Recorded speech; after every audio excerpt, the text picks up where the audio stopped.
This is the Roots and All podcast, and I'm your host, Sarah Wilson. Join me as I talk about all aspects of gardening with some of the top horticulturists from around the world. Hello and welcome to Roots and All.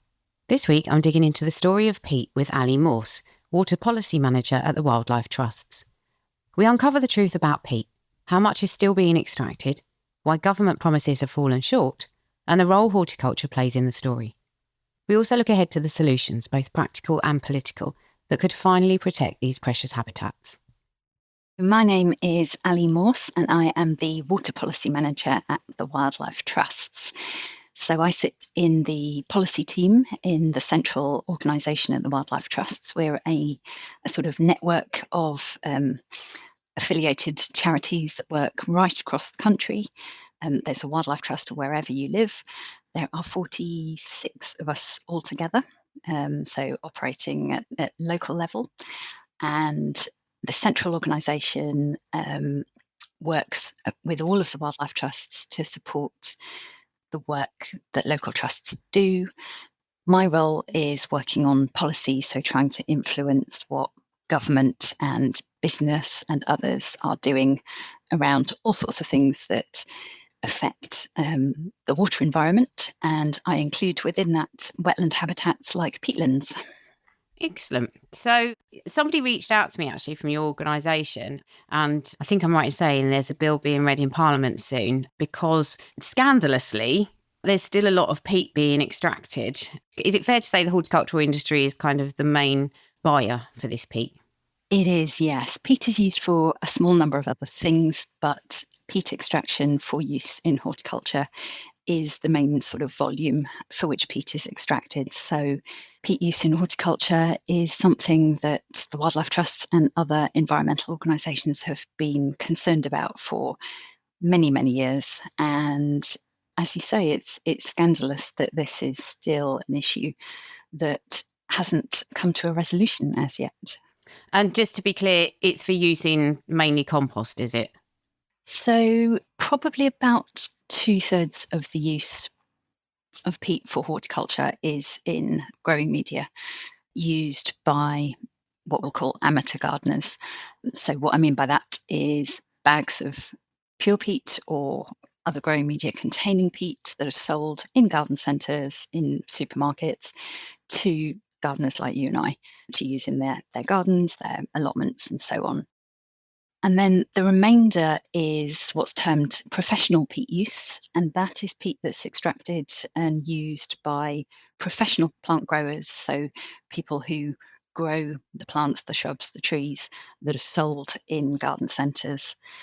And both aspects of peat use, so the sort of the amateur gardener, the retail peat and the professional peat use, they have both been falling, but they're certainly not falling as quickly as we would like them to. No, and it sounds as if this is really something we can influence with our buying decisions. It is, absolutely. I mean, one of the biggest drivers behind the retailers that are going peat-free has been the pressure from their customers.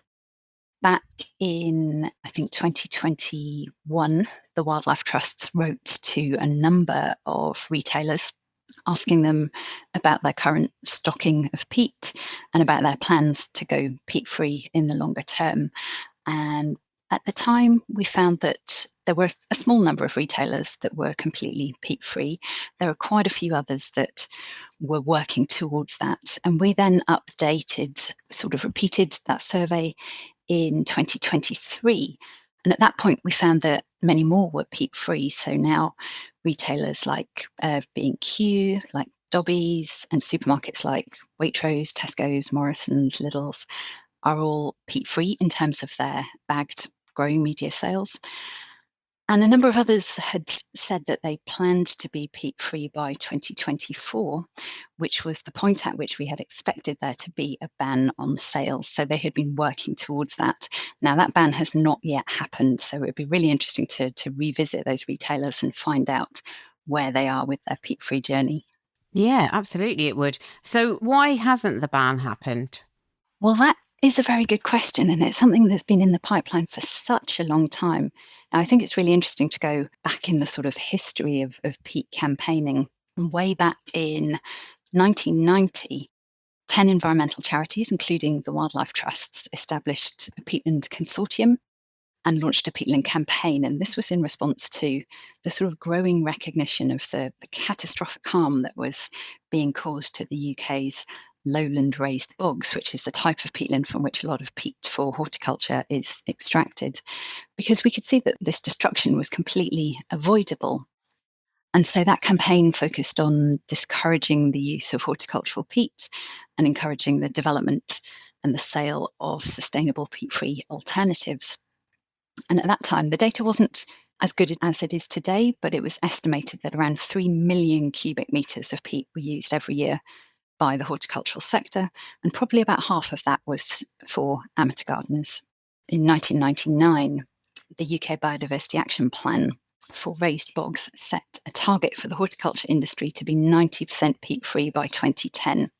And that target was missed by a large margin. So a study commissioned by government in 2005 actually showed that peat bought by amateur gardeners had risen to just over 2 million cubic metres a year. And a couple of years beyond that, 2011, it had only fallen slightly to around 1.8 million cubic metres. So there have been various ambitions to phase out peat from horticulture. The next was introduced via the Natural Environment White Paper in 2011, where government said, we want to reduce peat use to zero by 2030. And they set various milestones, including a voluntary phase-out target for amateur gardeners by 2020, a target that was also missed. So at that point, recognising that voluntary action was making progress, but it wasn't sufficient, government in 2022 announced that it would finally bring forward a ban on the sale of bagged peat compost by 2024. Now, that was under the previous government, and since then we've had a change in government, we've had a very busy legislative programme, and so we've been told that there has not been space found in sort of parliamentary timetable to bring that legislation forward, which is really disappointing because that announcement of a ban came on the back of a consultation that government ran, and that had 95% of respondents being in favour of the ban. And this wasn't just environmental charities, it was gardeners, it was retailers. Everyone can see the direction of travel. And one of the concerns of some of the retailers who've been a bit ahead of the curve is that they're at a disadvantage compared to other retailers who are still continuing to sell peat. So to really get everyone on a level playing field, it was agreed that that sales ban would be necessary. So it's disappointing that we haven't had that legislation, and that proposal related to the situation in England. The Welsh government had said that it would work alongside government here to implement a ban in Wales, so still no progress on that either. The Scottish government has consulted on banning sales of peat and had previously committed to a ban. And in Northern Ireland, proposals to phase out peat compost sales by 2025 have been dropped as far as we know. So we're lacking in progress across all of the UK nations. So we're really hoping that the piece of legislation, the Private Members Bill that you mentioned earlier, will prompt government to take action. Yeah, and I mean, I guess it's difficult to put yourself in the mind of a consumer, and it's probably a difficult thing to research. But what is your perspective on why people are still buying peat? Is it because alternatives are expensive? Is it because there's this perception that they don't work as well? Or is it just a complete lack of knowledge? I think it's a combination of all of those things. So there is definitely the perception, and certainly there has been historically the perception that peat-free alternatives do not work as well. And I think it's probably fair to say that perhaps some of the earlier peat-free alternatives were perhaps a little bit problematic. But I think part of this is learning to use a different product effectively. I mean, peat itself is used and enjoyed by gardeners because of its properties. It's quite a sort of soft, light and fluffy medium. It's easy to use. It's got no stones or anything in it that would impede root growth. It's really good at holding on to water, and that's one of its key properties. But it's not a perfect growing medium, and it's not actually very nutrient rich in and of itself. So you need to add, liquid feed or something like that, which peat will hold on to very well because it holds on to water. So even peat isn't a perfect growing medium. And where it occurs in nature, in our peatlands, those are quite nutrient poor habitats. So gardeners have learnt to use peat, and they can equally learn to use other growing medium just as effectively. And there's been some recent research published which looks at the effectiveness of peat-free alternatives in holding on to water. There's this perception that, you'll need to water your plants a lot more because you haven't got the peat. But actually, with these more modern alternatives, that's proving to be not the case. So another aspect, as you mentioned, is cost. And historically, there has been a cost difference between peat and those peat-free alternatives, which have been more expensive. But when we spoke to retailers, when we ran our survey in 2021, one of the things we found was that a number of retailers were absorbing the cost difference themselves, and they were offering peat or peat-free alternatives at the same price, so that cost wasn't a barrier to gardeners making the more sustainable choice. And finally, one of the other aspects is, as you say, awareness, and that includes things like the labelling of products. So often on the bags of compost on the shelves in the garden centre, it's not very obvious necessarily from the front of the packaging what the product actually contains, whether it contains peat or not. And products that do contain peat will often be labelled with words that seem like quite environmentally positive things: natural product, organic, locally sourced, those kinds of words which you would associate with having positive environmental impacts. But all of those terms can apply to peat. And so they're being used in a slightly misleading way, because we know that extracting peat from our natural environment to use it in horticulture is really damaging for nature and for the climate. And we can come back to the details of why that's a problem later on in our conversation. But that labelling aspect is really important. So often you'll have to turn over these big heavy bags and really pore over the fine print on the packaging to work out whether it actually has peat in it or not. So clearer labelling is starting to help people make a more sustainable choice when they're in the garden centres and the supermarkets as well. Yeah, that's disappointing that there's a bit of greenwashing going on by the sounds of it. You mentioned the supermarkets that are making the change, and that's really brilliant that there are some retailers that are almost kind of subsidising the cost so that people make a sustainable choice. You don't have to answer this question, but are there any kind of big retailers or manufacturers that you would expect to be leading on this who are just not interested or not playing ball for some reason or another? I think most of the bigger retailers either are doing really well already or certainly have plans in place. We'd like to see them going faster. And on the Wildlife Trust's website, if you Google Wildlife Trust's how to go peat-free, we have a drop-down section on retailers, which lists all of those that responded to our questions and provides details about whether they're peat-free already or what their plans are. So you can see all of that on our website. I think in some cases it's perhaps the smaller retailers who found it more difficult to maybe secure reliable supplies of peat-free alternatives, and perhaps it's been a bit more of a struggle for them. But there are a couple of resources which are really useful that can help gardeners find out where they can buy peat-free alternatives. And those include the RHS website, which has a list of nurseries that are peat-free, both in terms of whether they sell peat-free composts and also what their plant stocks are like. And then there's also a great list from a garden writer called Nick Wilson, who writes for BBC Gardener's World magazine. And she has a list of peat-free nurseries on her website as well. So it's definitely worth people having a look at those if they're struggling to find a retailer that is offering peat-free options. Yeah, excellent. That's definitely good that we've got resources. And you mentioned the RHS. So in terms of horticultural organisations, are they doing enough? They have been doing a lot of research around peat-free alternatives and looking at how they can ensure that they can use those effectively in their gardens. But we'd certainly like to see them go further, for example, in things like how they promote peat-free use across all the organisations that they work with, thinking about show gardens and those kinds of things. We'd really like to see all of those being peat-free, because it's these kind of industry leads that should be shining the way for others to see, how successfully peat-free alternatives can be used.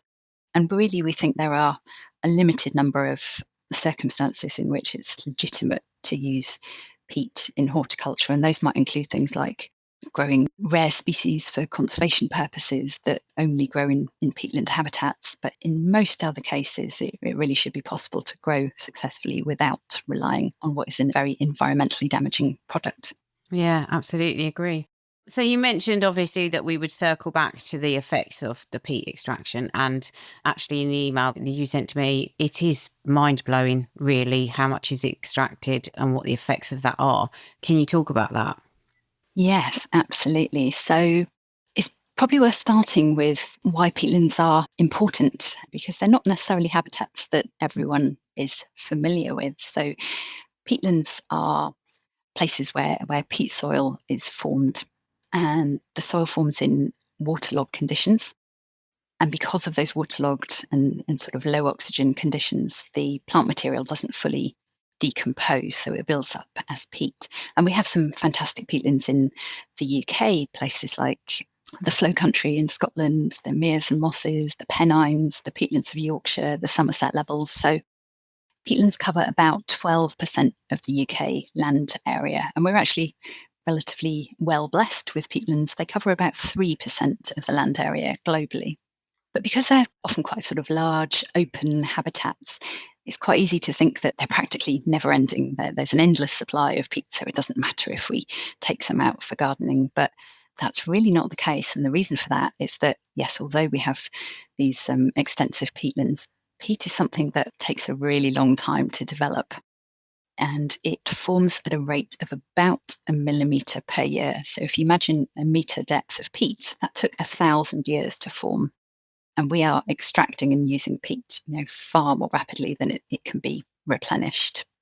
And in terms of the impacts of that, these peatland landscapes provide fantastic habitat for a range of plant species, for dragonflies, for rare birds like curlew and golden plover. And they're home to fascinating carnivorous plants like the sundew, which has these little sticky dots around the edges of its leaves that attract and trap insects that it will then devour. And one of the reasons it has to do that is because, as I mentioned earlier, these peatland environments are actually quite low nutrient. And so it can't get all the nutrition it needs from the soil. And so it has to eat insects to sustain it. But these plants, these sundews and the other plants of peatlands, so things like sedges and mosses, it's those plants that don't fully decompose and don't break down. And in doing so, in forming the peat, this traps carbon, because as the plants are growing, they absorb CO2 from the environment through photosynthesis, as do any other plants. But usually when a plant dies and breaks down and decays, that CO2 would be released back to the atmosphere. But in the case of peatlands, all that plant material is kept and locked up in the peat soils. And so these peatlands are a fantastic carbon store. And because they've built up over thousands of years, they store vast quantities of carbon. So they sort of lock in what would otherwise be released back to the atmosphere.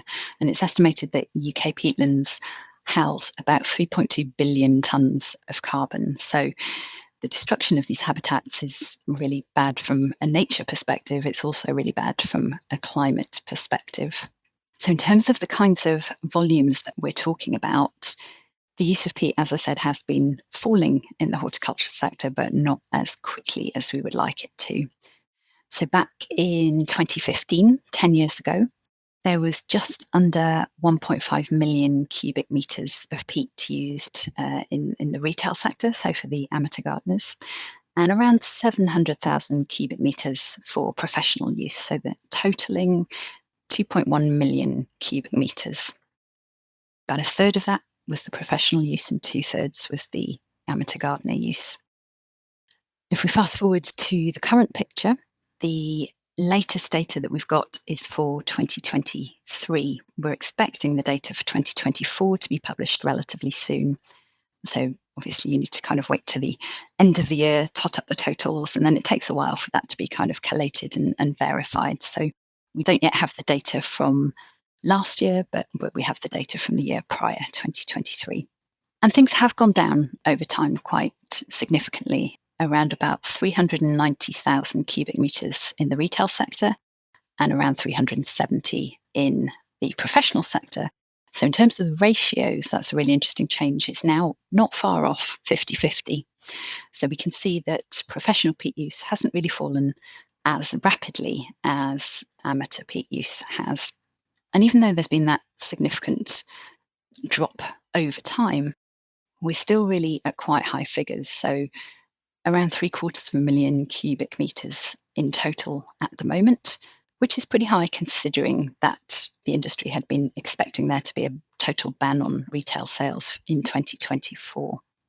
One of the issues that we've seen within that period is that it hasn't been a sort of constant downwards trajectory. And in fact, peat use has risen at points in that period, particularly in 2020, which of course was the period of the COVID pandemic. And over that time, we saw lots of people spending more time at home, perhaps being furloughed, not able to travel, and enjoying spending time in their garden. And so garden became really popular.